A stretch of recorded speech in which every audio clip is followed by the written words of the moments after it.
7 राज्यों में 13 सीटों पर 10 जुलाई को उपचुनाव कराए गए थे। आज इन सीटों पर मतगणना शुरू हो गई है।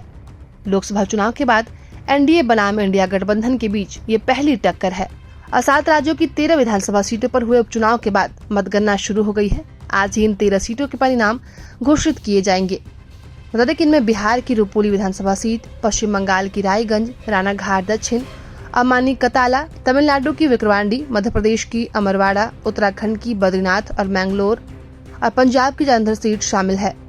वहीं इसके अलावा हिमाचल प्रदेश की तेहरा, हमीरपुर और नालागढ़ सीट पर उपचुनाव कराए गए थे। बता दें कि लोकसभा चुनाव के बाद ये पहला चुनाव था और ये उपचुनाव इंडिया गठबंधन और एनडीए दोनों के लिए अहम माने जा रहे हैं। जाहिर सी बात है कि अगर इंडिया गठबंधन को इस उपचुनाव में बढ़त मिलती है तो ये मजबूत होगा। इस चुनाव में सीधी टक्कर एनडीए और इंडिया गठबंधन की थी और 10 जुलाई को इन सभी सीटों पर मतगणना कराए गए थे।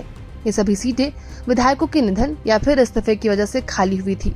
अब पंजाब के जालंधर पश्चिम से आम आदमी पार्टी के टिकट से चुनाव जीतने वाले शीतल अंगुरल मार्च 2024 लोकसभा चुनाव से पहले भाजपा में शामिल हो गए थे और वर्ष 2022 विधानसभा चुनाव में भाजपा के टिकट से लड़े और मोहिंदर पाल भगत इस बार आप के टिकट से उपचुनाव में उतरे हैं। वहीं कांग्रेस ने सुरेंद्र कौर को मैदान में उतारा है। बिहार की रुपोली विधानसभा सीट पर बुधवार को हुए उपचुनाव में 52.75% मतदाताओं ने अपने मताधिकार का इस्तेमाल किया था और रुपोली से 3 बार विधायक रही बीमा भारती कुछ महीने पहले मुख्यमंत्री नीतीश कुमार की पार्टी जेडीयू छोड़कर राजद में शामिल हो गई थी। इस वजह से इस सीट पर उपचुनाव हो रहा है। वहीं हिमाचल प्रदेश के 3 विधानसभा सीटों में भी उपचुनाव कराए गए थे और यहाँ भी मतगणना शुरू हो गई है। निर्वाचन आयोग के मुताबिक सोलन जिला के नालागढ़ विधानसभा क्षेत्र में सबसे अधिक वोटिंग हुई और देहरा विधानसभा क्षेत्र से 2 महिलाएं, कांग्रेस से मुख्यमंत्री सुखविंदर सिंह की पत्नी कमलेश ठाकुर और निर्दलीय सुलेखा देवी समेत 13 प्रत्याशियों का भविष्य ईवीएम में कैद हो गया था।